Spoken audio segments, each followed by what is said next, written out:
Están presentando un plan rescate país a los venezolanos y al mundo entero a través de los medios de comunicación social. Le piden en este momento pues, a los presidentes que se puedan sentar. Recordemos que hay pues, sociedad civil, profesores, estudiantes, diputados y políticos. Vamos a escuchar de inmediato al presidente cargado de Venezuela. Necesario agradecimiento a primero todos ustedes, la Universidad Central, la Facultad de FASES que nos permitió utilizar este espacio muy importante para nosotros, la casa que vence las sombras. Creo que hoy tiene más vigencia que nunca ese elemento, junto con sus estudiantes, junto con sus profesores, los diputados del Parlamento, egresados también, me hacen señas aquí. Y Plan País. Durante mucho tiempo hemos escuchado, nos han dicho que no hay un plan, cuando teníamos años hablando de él. Lo importante y relevante de este momento que la construcción de la materialización de este plan es la suma de muchos sacrificios, es la suma de mucho aporte académico, de mucho aporte técnico, de mucha buena voluntad. No teníamos los recursos económicos para invertir en grandes, pero sí el talento humano necesario para construir lo que ustedes vieron. Quiero hacer un reconocimiento también especial a Leopoldo López, quien a pesar de haber estado en la cárcel, secuestrado de puño y letra, escribió parte de ese libro Venezuela Energética, que también dio pie a parte de todo este esfuerzo. A los académicos, a las universidades, y el proceso de agradecimiento no es una formalidad. Es el reconocimiento de que todos somos necesarios para poder realmente construir un plan que genere resultados en el muy corto plazo. Y creo que este es el elemento clave de un plan país. No solamente la buena voluntad, las buenas ideas, sino el consenso social y político para poder implementarlo. Y paradójicamente, producto de la crisis que tenemos hoy en Venezuela, producto de que el PIB se contrajo 50 puntos en 5 años, de que tenemos la inflación más alta del mundo, de que la pobreza alcanza casi 9 de cada 10 hogares en Venezuela.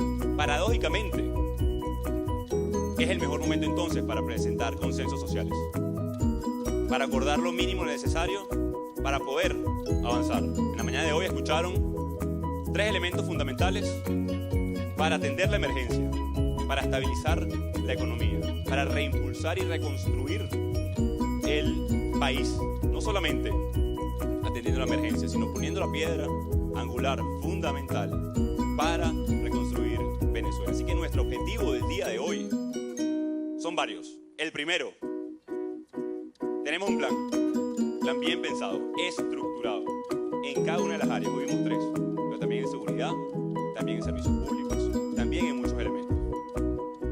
El segundo, ¿qué rol juega cada sector de la ciudadanía en la implementación de este plan? ¿Qué rol juegan los agricultores? ¿Qué rol juega el sector petrolero? ¿Qué rol juega el emprendimiento? ¿Qué rol juega el ciudadano? ¿Qué rol juegan las Fuerzas Armadas, por ejemplo? Hemos hablado de las garantías y amnistía, pero también las Fuerzas Armadas tienen un rol en la reconstrucción del país, en ejercer soberanía con lo que pasa en el sur, con lo que pasa en el Esequibo, por ejemplo. Dar seguridad ciudadana, estabilizar la incursión en la frontera de grupos irregulares. Todos tenemos un rol en este momento. Hemos hablado de encuentro, hemos hablado de reencontrarnos como ciudadanos. ¿Qué rol tiene la comunidad internacional? ¿Qué rol tienen los industriales de Venezuela? Ese es el segundo elemento importante hoy en la presentación de este plan país. Y el tercer elemento, categóricamente, demostrar, no con palabras con hechos, sino que estamos unidos en la construcción de este plan. Que no fue un elemento que mandaron desde una isla o de un librito anacrónico que no aplica en este momento a ninguna economía del mundo, sino la construcción de consensos basados en la realidad venezolana, en esa crisis que nos agobia, para poder avanzar rápidamente. Así que al pueblo de Venezuela y al mundo, sobre todo luego de la preocupación que hay con la protección de activos producto de la corrupción y producto del desgano por la industria petrolera. Decían, el bloqueo no es un bloqueo. es la protección de los activos de un país que ha sido desangrado. Hacía referencia al doctor Toro Hardy. Pero yo les doy aquí un elemento para avanzar ya con los elementos concretos del plan y la conclusión del día de hoy. Y sobre todo los próximos pasos. Sobre todo hablar del sábado y la gran protesta nacional. Sobre todo cómo vamos a hacer para materializar este proceso que hemos emprendido. Venezuela invirtió casi 300.000 millones de dólares en la industria petrolera en los últimos años. Solamente 3 países del mundo invirtieron un poco más. Un poco más, no mucho más. Arabia Saudita, Rusia y Estados Unidos de Norteamérica. Esos 3 países producen casi 10 millones de barriles de petróleo al día. Venezuela, el 4.º país del mundo que más invirtió en su industria petrolera, pasó de 3,5 millones, no a 6, no a 5, mucho menos a 10, a 1 millón de barriles de petróleo al día.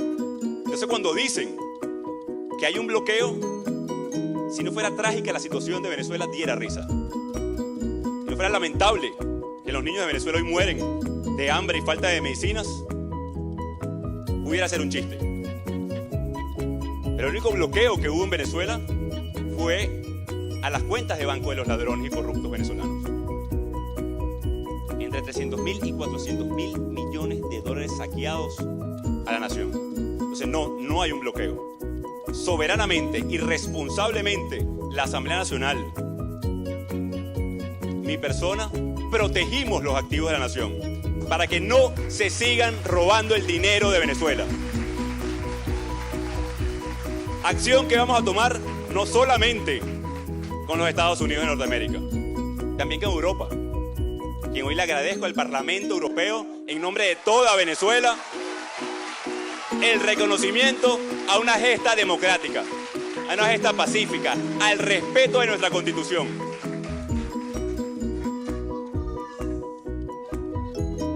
Dios nos bendiga a todos, Dios bendiga a Venezuela. Así que es muy importante dejar muy claro este elemento. Estamos haciendo las gestiones para que este plan cuente con los fondos necesarios para llevarlo a cabo. No son acciones aisladas, es producto de un plan país a ejecutar. Así que, dicho esto, han escuchado durante la mañana el proceso de construcción. Hemos dicho mucho proceso en los últimos días. Construcción de capacidades, de fuerza política, de fuerza social, de capacidad internacional, de cooperación con los países del mundo, hablarle a las Fuerzas Armadas Nacionales, mantener la unión y los factores de la oposición. Hoy pareciera que estamos a punto, como dirían coloquialmente, de llenar el álbum. Falta 1 o 2 barajitas y ustedes saben cuáles son. Y seguiremos ejerciendo cada uno de esos elementos. Este plan de la Asamblea Nacional tiene un elemento además fundamental. Aquí no es que hay un vocero, aquí no es que hay un líder mesiánico, aquí hay un gran equipo de líderes comprometidos con el desarrollo, comprometidos con el estudio, y lo han visto durante la mañana. Hoy desde el Parlamento Nacional, ese equipo lo dirige Juan Andrés Mejía y José Guerra, junto a Elías Mata, Mariela Magallanes y Luis Silva. Y Alvarado también, por supuesto. ¿Para qué? Para articular todos estos elementos, transformarlos en una ley marco, en leyes específicas, el andamiaje jurídico y legal, porque no podemos esperar a que cese la usurpación, a construir el gobierno de transición y a las elecciones para empezar a trabajar, ¿cierto? Estamos trabajando, así es. Estamos construyendo desde ya. Mientras algunos esperan, aquí trabajamos. Mientras algunos corren, aquí trabajamos, aquí ejercemos competencias. Y es muy importante. Y a pesar de la persecución, por cierto, y al final les voy a pedir ayuda con algo que está pasando en este momento. Elementos centrales de nuestro plan. 1. Recuperar el Estado, ponerlo al servicio de la gente. ¿Cuál ha sido la relación del venezolano hoy con el Estado? 2 principalmente. De terror, de miedo, de control social, y el segundo, de subsidio.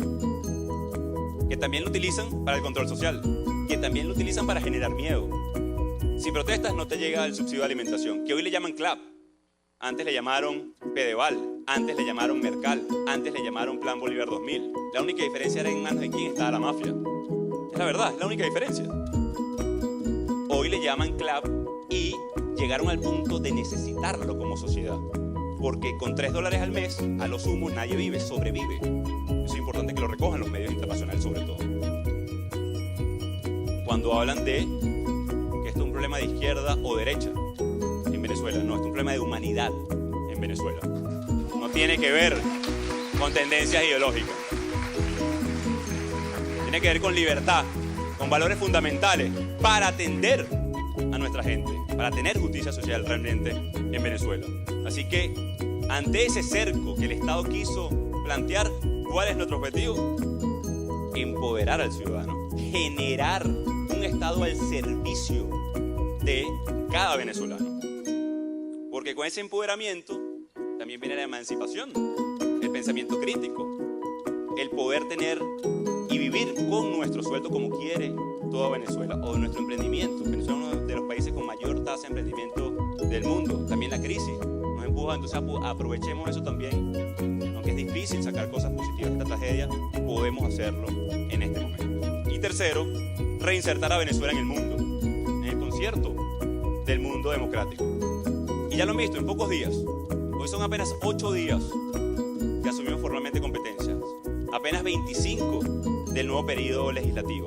Y ya han visto el respaldo internacional, la posibilidad de que ingrese la ayuda humanitaria, que el día de mañana también vamos a tener anuncios importantes. Por ahí debe estar Miguel Pizarro también, que dirige la comisión desde el Parlamento de Ayuda Humanitaria para el ingreso de esa ayuda. En apenas 8 días. Porque cuando hablamos de cese de la usurpación, tiene que ver también con generar confianza en el país. Pilar fundamental de cualquier economía. Los indicadores son importantes. El potencial petrolero es importante, pero hay uno más importante que todos, que es la confianza en el modelo, en la sociedad, en la capacidad productiva. Entonces el cese de la usurpación tiene que ver con la confianza en generar en este país las condiciones, no solamente para recuperarlo, sino para que sea pleno, para que tenga la proyección en cada venezolano. Así que cuando diseñamos esas 3 fases, cese de usurpación, gobierno de transición y elecciones libres, también tenía que ver con el plan país, también tenía que ver con el futuro. Y lo que creímos que sería algo lineal, ya están viendo, es en paralelo. El gobierno de transición empezó designando, por ejemplo, embajadores en el mundo, empezó autorizando la ayuda humanitaria, pero que falta mucha gente. ¿Para qué? Porque en la parte de transición, ¿qué tiene que haber? Gobernabilidad. ¿Qué tiene que haber? Estabilidad. Para poder responder a las necesidades de nuestra gente y que nos permita, por supuesto, una elección realmente libre, en la cual estamos trabajando en cada etapa del plan. Adicionalmente, ¿qué significa recuperar el Estado venezolano? Bueno, implica restablecer la capacidad de proveer bienes y servicios. Levante la mano a quien no le llega el agua hoy en su casa. Y yo quiero que lo recojan los medios internacionales. Yo quiero que esto lo recojan los medios internacionales. Estamos hablando de agua. Si hablamos de gas, si hablamos de transporte público, se repite la historia. Hoy el Estado no provee ni lo mínimo, y no lo provee porque se robaron el dinero. Vamos para allá.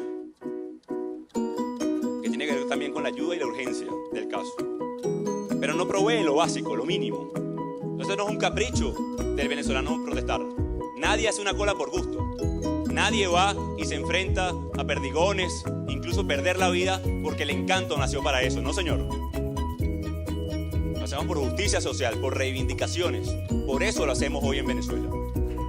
Y el centro de este plan, por supuesto, es la gente. Es el ciudadano. Y si no provee servicios, ¿un Estado qué hace entonces? ¿Para qué exactamente? Inexistente. Es terror de Estado lo que generan en este momento. Luego, garantizar las condiciones necesarias para desarrollar nuestros talentos.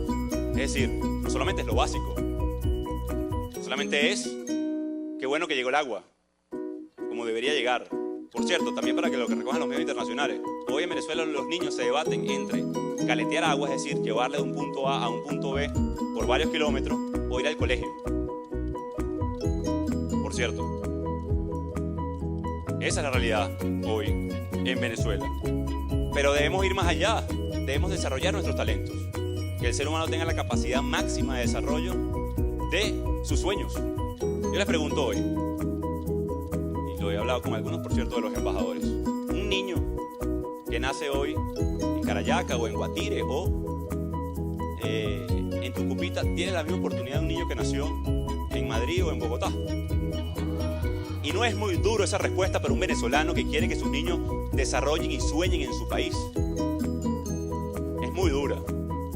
Y nuestra labor, porque ya despertamos de la pesadilla y empezamos a soñar con esa Venezuela productiva, es que esas oportunidades de un niño que nazca donde nazca, en el Tigre, en Anaco, en Barcelona o en La Guaira, tengan las mismas oportunidades de cualquier niño de cualquier parte del mundo.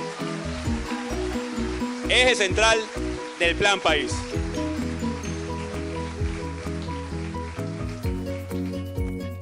Nosotros creemos que el Estado debe estar del lado del venezolano, de la mano de las organizaciones no gubernamentales, las ONGs. Es importante el desarrollo de ese sector, no perseguirlo como hacen el día de hoy. Los multilaterales, por supuesto, ya lo han visto, ya algunos incluso nos han reconocido. Una ventaja de este plan y de la confianza y el cese de la usurpación es que pudiéramos tener acceso casi inmediato a dinero fresco. Es decir, no solamente es los bonitos planes, hay dos elementos, me disculpan la desviación profesional, pero hay dos elementos en los proyectos fundamentales: tiempos y presupuesto. Este régimen no tiene ni tiempo ni presupuesto. Ahora, un nuevo gobierno, un nuevo régimen, un nuevo gobierno democrático plenamente electo, una vez cesada la usurpación, va a tener no solamente tiempo, confianza, esperanza, presupuesto para ejercer en su país. Y eso es muy importante. ¿Qué significa empoderar al venezolano? Primero, recuperar la libertad. Uno ejerce sus libertades, amigos y amigas, en las calles, a espacio libre. Yo no ejerzo mis libertades encerrado en un cuarto. Y eso es fundamental. Al ciudadano se le reconoce en la calle, dijo don Rómulo Betancourt. Así que es en la calle donde debemos ejercer esas libertades, sin miedo a que nos roben, a que nos secuestren, a que nos atraquen. Eso tiene que ver con servicios públicos, con alumbrado, seguridad y muchas otras cosas, entre otros. Bueno, empoderar a las fuerzas vivas, de nuevo, empoderar al tercer sector. Actualmente los usurpadores nos han tratado de imponer una política de miedo que creo que les ha salido muy mal, por cierto. Y un mensaje de nuevo a esos que todavía creen que pueden subsistir o que Maduro protege a alguien. Vean lo que ha pasado a su entorno. Presos, perseguidos, asesinados incluso. Cumplir una orden los puede poner tras las rejas o peor, en una corte penal internacional. Maduro no protege a nadie, lo que protege es el Estado de Derecho, es un plan, es certezas de que podemos cambiar. Así que esto es importantísimo en este momento. Y además, secuestrando niños, asesinando jóvenes que regresan a sus casas luego de jornadas amplias de manifestación, tampoco es el mecanismo donde van a intimidar al pueblo venezolano. Y lo vimos ayer con 5.000 puntos en todo el país. Estamos, seguimos y seguiremos en las calles de Venezuela hasta que cese la usurpación. Desde Miraflores apostaron, usurpando funciones, que nos íbamos a cansar, que se iba a desinflar un movimiento. ¿Ustedes creen que se va a desinflar? Es indetenible la fuerza del pueblo de Venezuela en la calle, determinada a recuperar su libertad, a honrar a los mártires, a Neomar, a Oscar Pérez, a tanto sacrificio que hemos tenido. Es indetenible la lucha por la libertad. ¿Qué significa reinsertar a Venezuela en el concierto de Naciones Libres? Bueno, lo primero, separar el concierto de la corrupción de grupos irregulares como el ELN, como el narcotráfico, como mecanismo en la sociedad venezolana. Eso es lo primero.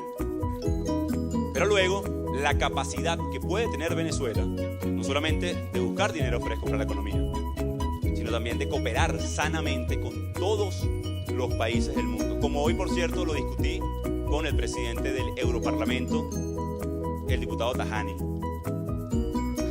Hoy, luego de la aprobación, no fue algo simbólico y diplomático, no, señor.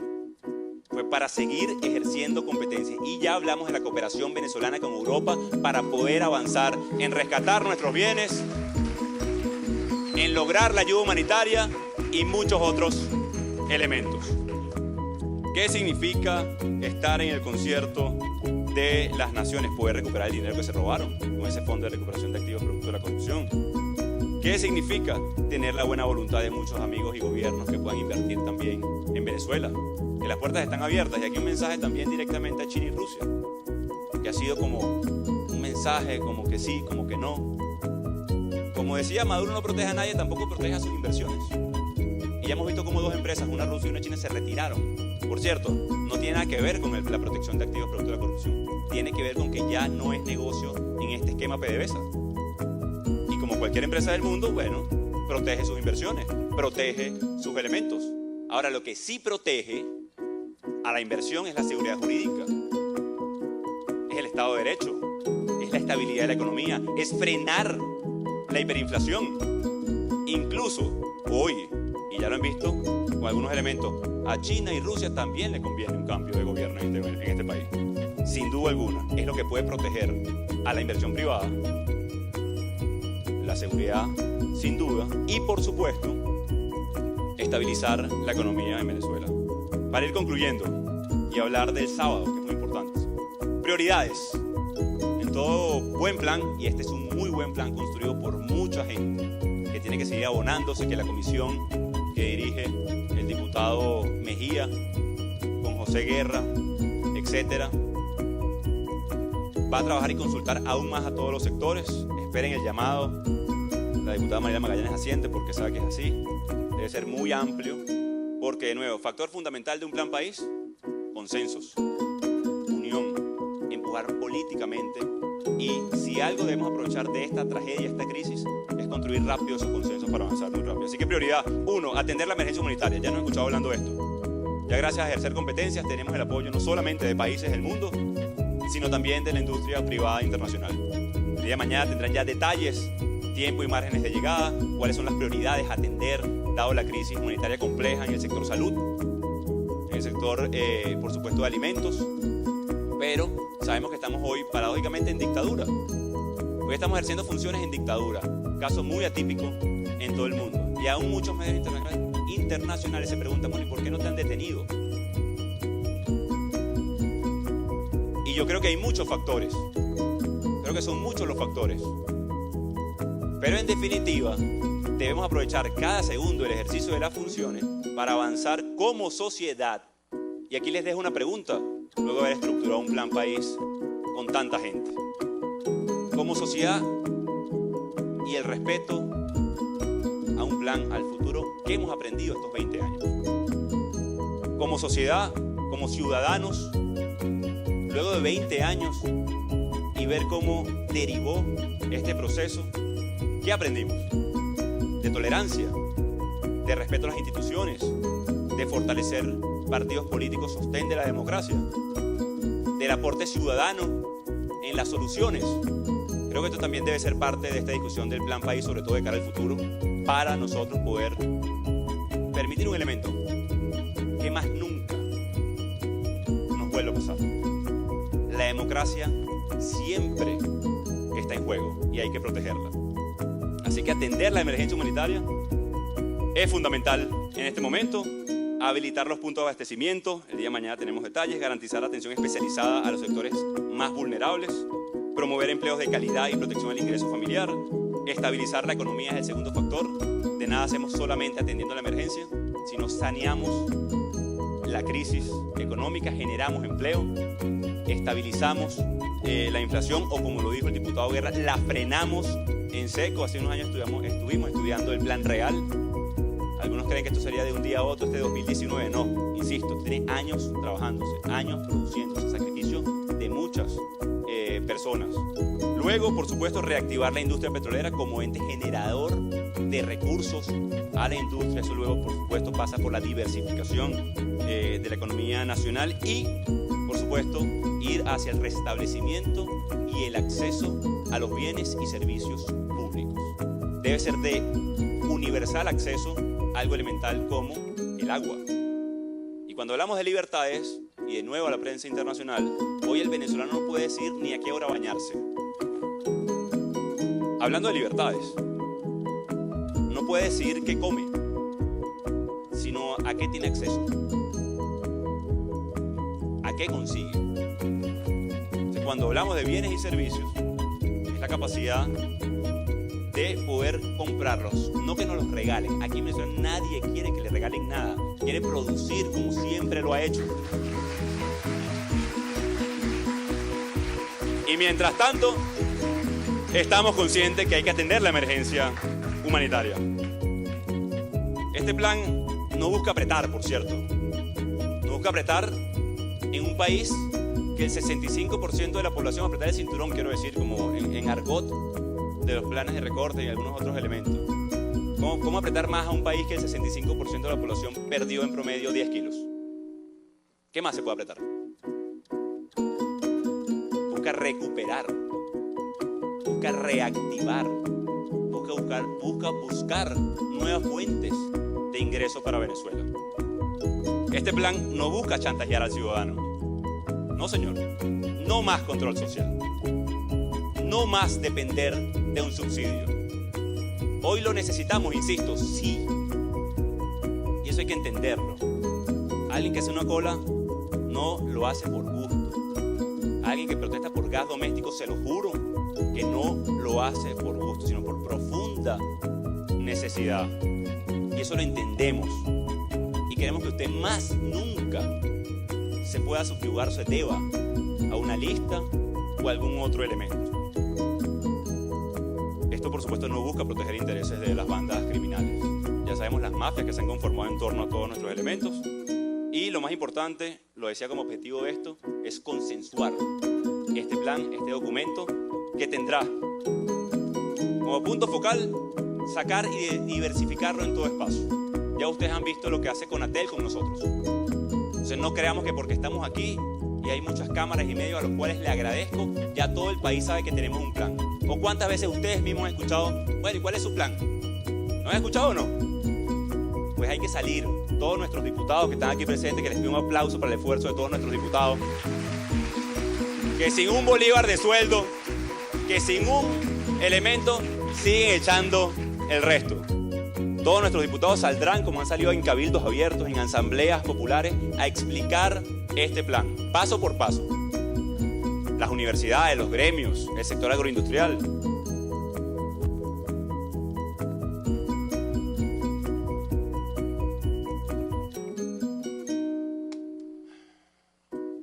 Ya les voy a contar qué es el papelito.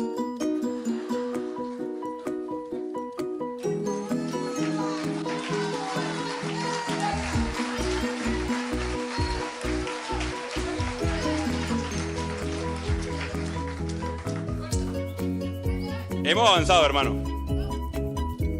Hemos avanzado profundamente en un proceso que ha llevado sacrificio. Nuestra generación, y no lo hablo por la edad, por cierto, sino a todos los que nos tocó vivir en el hoy y en el ahora, nuestra generación se forjó en el sacrificio. Se forjó en una dictadura. No se envileció y es demostración de que seguimos resistiendo con la frente en alto a pesar de la renta. Lo contrario. Aprendimos como sociedad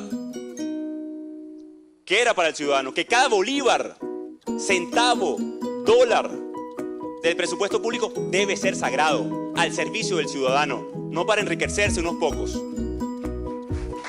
Que cada bolívar invertido nos debe doler como sociedad, porque si invertimos en agua, hay que pensar que no estamos invirtiendo en educación.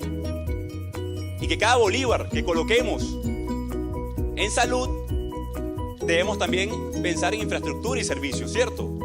O sea, cada bolívar, cada centavo nos debe doler y debemos hacernos dueños de eso. No más nunca un país de hipoteca, un país de propietarios. De hecho, en Venezuela, de que nos duela, que hagamos Contraloría Social en todo momento. Para culminar y contarles el papelito. Primer elemento, significar el día de ayer. Fue una de las demostraciones más poderosas que hemos visto en los últimos años. ¿Por qué? No solamente por los 5.000 puntos y la protesta masiva en todos los rincones de Venezuela, sino por lo disciplinado, organizado y no violento que fue. Dijimos de 12 a 2 y de 12 a 2 los venezolanos disciplinadamente demostraron fuerza, mucha fuerza en toda Venezuela. No mordimos ningún peine. Es importante significar. Yo sé que nos gustaría estar en las calles todos los días, yo lo sé. Pero también sabemos que hoy estamos sobreviviendo.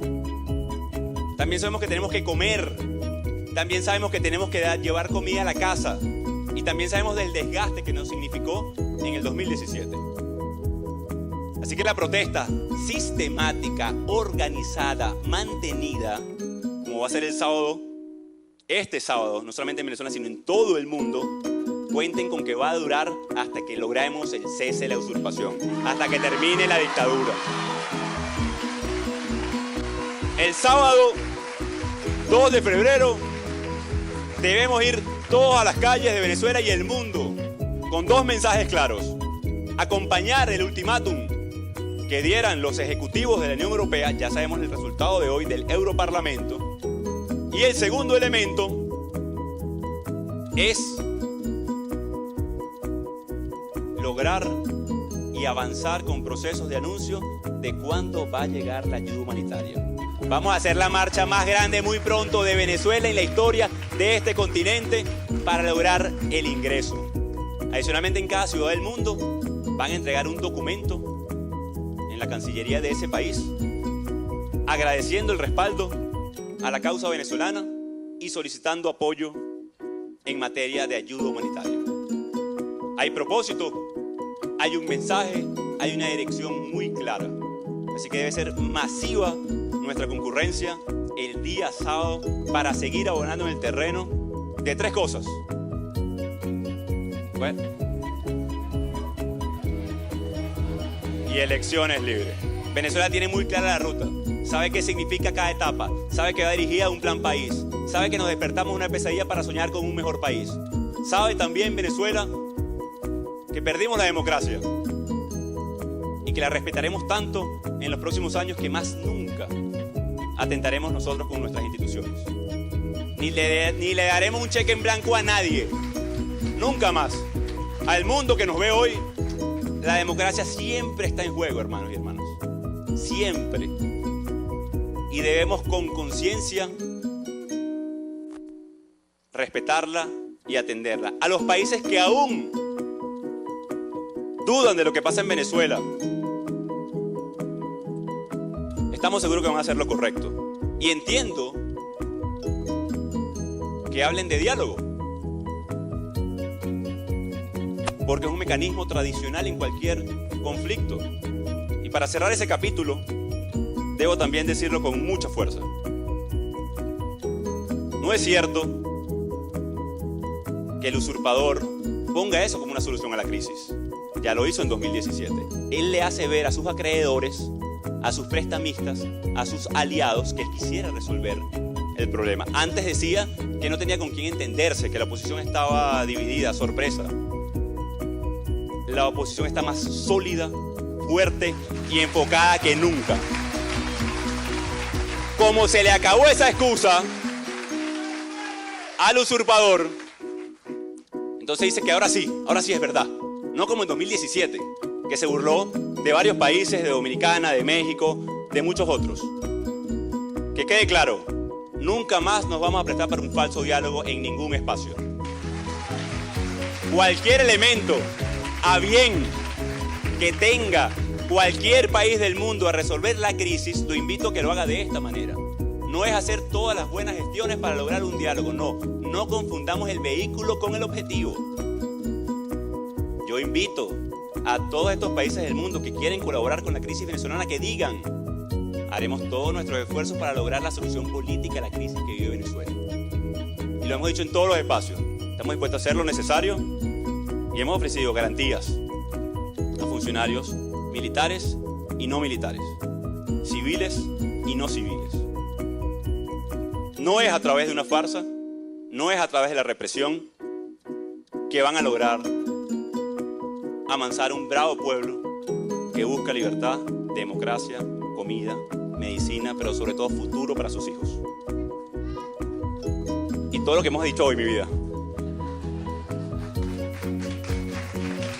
Fabiana.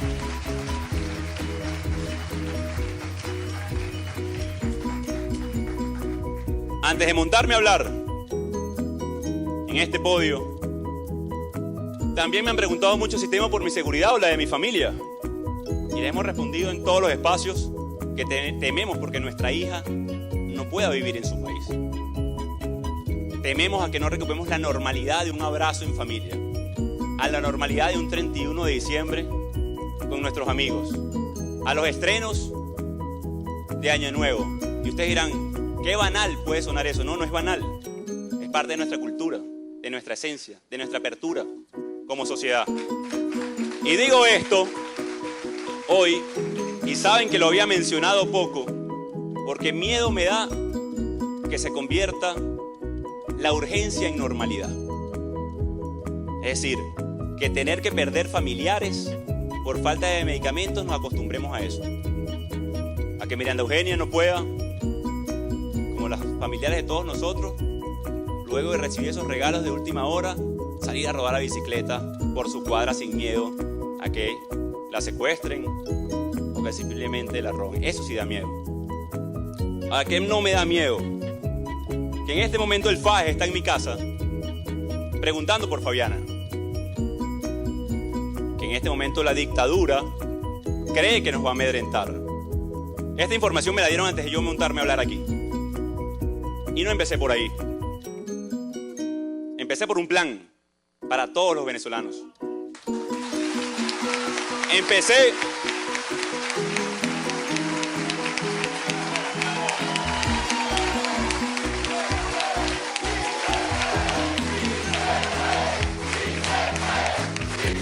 claro que se puede.